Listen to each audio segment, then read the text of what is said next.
Assalamualaikum warahmatullahi wabarakatuh. Kali ini kita berjumpa lagi dengan Ibu Suzilawati SPDI pada mata pelajaran Sejarah Kebudayaan Islam. Oke, kita akan mulai belajar ya anak-anak. Pada kesempatan kali ini kita akan membahas tentang dakwah Nabi Muhammad SAW periode Madinah. Pembahasan kali ini, yang pertama kita akan membahas tentang peperangan atau Ghazawat Rasulullah SAW periode Madinah. Yang kedua yang akan kita bahas yaitu tentang meneladani semangat perjuangan Rasulullah SAW dan para sahabat di Madinah. Yang ketiga yaitu pola dakwah Nabi Muhammad SAW periode Madinah. Yang keempat, usaha-usaha Nabi Muhammad SAW dalam membangun masyarakat Madinah melalui kegiatan ekonomi dan perdagangan. Dan yang kelima yaitu pelajaran yang dapat diambil dari usaha-usaha Rasulullah SAW dalam membangun masyarakat Madinah melalui kegiatan ekonomi dan perdagangan. Bagaimana pola dakwah Nabi Muhammad SAW pada periode Madinah? Pada tahun ke-11 kenabian, Nabi Muhammad SAW bertemu 6 penduduk Madinah, bercakap-cakap, dan akhirnya mereka masuk Islam. Tahun berikutnya, Nabi menemui 5 orang penduduk Madinah yang datang ke Mekah. Mereka baiat atau mengambil janji untuk melaksanakan ajaran Islam, yaitu dengan masuk Islam. Tahun ke-13 dari kenabian, Nabi bertemu 75 orang Madinah yang baiat kepada Nabi. Peristiwa ini dinamai dengan baiat Saniyah atau baiat Al-Kubra. Kelompok-kelompok yang sudah baiat kepada Nabi menyebarkan ajaran Islam ke Madinah. Kaum Quraisy mengetahui dukungan yang datang dari penduduk Madinah. Kaum Quraisy banyak melakukan intimidasi dan penganiayaan terhadap umat Islam di Makkah. Karena adanya intimidasi dari kaum kafir Quraisy, maka Nabi Muhammad memerintahkan sebagian sahabatnya untuk hijrah ke Madinah. Nabi Muhammad, Abu Bakar, dan Ali bin Abi Thalib masih berada di Makkah untuk melindungi keluarga dan umat Islam lainnya. Setelah menerima wahyu untuk hijrah, Nabi melakukan hijrah bersama Abu Bakar ditemani seorang penunjuk jalan. Nabi hijrah setelah selamat dari kepungan kaum kafir Quraisy yang akan membunuhnya. Pola dakwah Nabi di Madinah berbeda dengan di Makkah. Di Madinah, Nabi menerapkan pola dakwah bil hal, berdakwah dengan tindakan. Kaum muslimin lebih mudah mengikuti hal ihwal yang dilakukan Nabi Muhammad SAW. Langkah-langkah strategis yang dilakukan Nabi Muhammad SAW dalam menjalankan dakwah di Madinah adalah yang pertama yaitu membangun masjid. Masjid yang dibangun di atas tanah milik Suhail dan Sahel bin Nafi' bin Umar bin Tasalabah. Masjid selain tempat ibadah juga digunakan untuk musyawarah, talabul ilmi atau menuntut ilmu, menghimpun kekuatan dalam menghadapi musuh, mengatur siasat perang, dan lain-lain. Masjid menjadi markas umat Islam di Madinah dalam penyebaran dakwah. Langkah yang kedua yaitu menjalin persaudaraan. Untuk memperkuat Islam, Nabi Muhammad SAW mempersaudarakan kaum Ansor dengan kaum Muhajirin.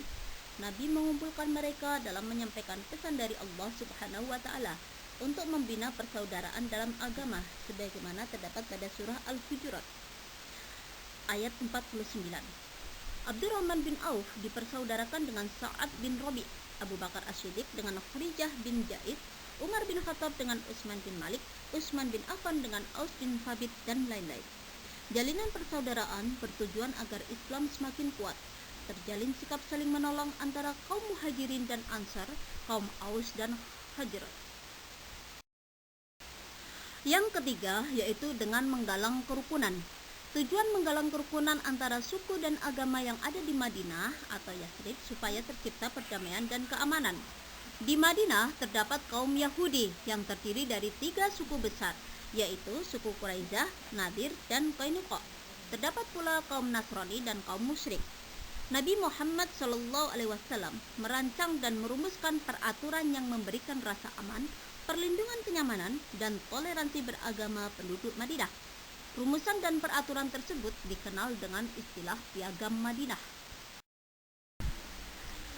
Yang keempat yaitu membangun pasar. Nabi Muhammad SAW meyakini bahwa ekonomi merupakan pilar penting dalam kehidupan bermasyarakat. Orang-orang Yahudi sangat pandai dan lihai dalam bidang ekonomi, tetapi mereka seringkali curang dalam berbisnis dan berniaga. Nabi Muhammad membangun pasar yang baru, bukan hanya lokasinya yang baru, tapi juga peraturan yang digunakan baru, yaitu peraturan syariah Islam. Lokasi pasar berada di sebelah barat Masjid Nabawi. Adapun usaha-usaha Nabi Muhammad SAW dalam membangun masyarakat Madinah melalui kegiatan ekonomi dan perdagangan.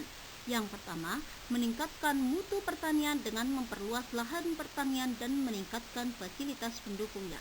Yang kedua, memanfaatkan harta-harta rampasan perang atau ghanimah untuk mensejahterakan rakyat, baik digunakan untuk modal pedagang atau yang lainnya. Yang ketiga, membangun pasar yang islami, bertujuan untuk mensejahterakan rakyat dengan menerapkan peraturan Islam atau syariah Islam dari segi ekonomi. Yang keempat, memberdayakan harta jizyah atau dana yang diberikan oleh penduduk yang daerahnya telah mengikuti aturan Islam. Sebagian digunakan untuk modal usaha kaum muslimin dan menaikkan taraf hidup dan kesejahteraan. Yang kelima, memberdayakan harta zakat. Harta zakat menjadi kekuatan bagi kesejahteraan kaum muslimin. Pelajaran yang dapat diambil dari usaha-usaha Rasulullah SAW dalam membangun masyarakat Madinah melalui kegiatan ekonomi dan perdagangan. Yang pertama, ekonomi merupakan sektor penting dalam menopang kehidupan manusia. Yang kedua, ajaran Islam menuntut umatnya agar mampu hidup mandiri. Yang ketiga, dalam menjalankan kegiatan ekonomi perlu diperhatikan aspek untuk mensejahterakan kehidupan bersama, keadilan dan kejujuran. Yang keempat, usaha-usaha di bidang perekonomian yang telah dijalankan oleh Nabi Muhammad SAW di Madinah menjadi bekal untuk para pemimpin Islam setelah beliau mengelola perekonomian negara Islam. Dan yang kelima yaitu pentingnya memiliki jiwa wirausaha, semangat untuk memiliki dan membuka usaha sendiri dengan dasar agar lebih mudah mengejar karunia Allah di muka bumi sehingga mampu memberikan manfaat untuk sesama. Peperangan atau Ghazawat Rasulullah SAW periode Madinah. Ghazawat adalah peperangan yang langsung dipimpin oleh Rasulullah SAW dalam upaya mempertahankan kehidupan dan harga diri umat Islam dari serangan kaum musyrikin Makkah dan kaum munafikin Madinah.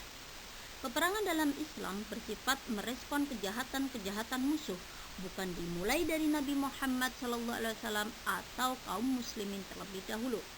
Peperangan yang berlangsung dipimpin oleh Rasulullah SAW adalah Perang Badar terjadi pada tanggal 17 Ramadan tahun kedua Hijriah, Perang Bani Salim pada bulan Syawal tahun kedua Hijriah, Perang Uhud tahun ketiga Hijriah, Perang Bani Mustalik bulan Sa'ban tahun kelima Hijriah, Perang Khandaq atau Al-Ahzab, Perang Bani Quraidah pada bulan Syawal tahun kelima Hijriah.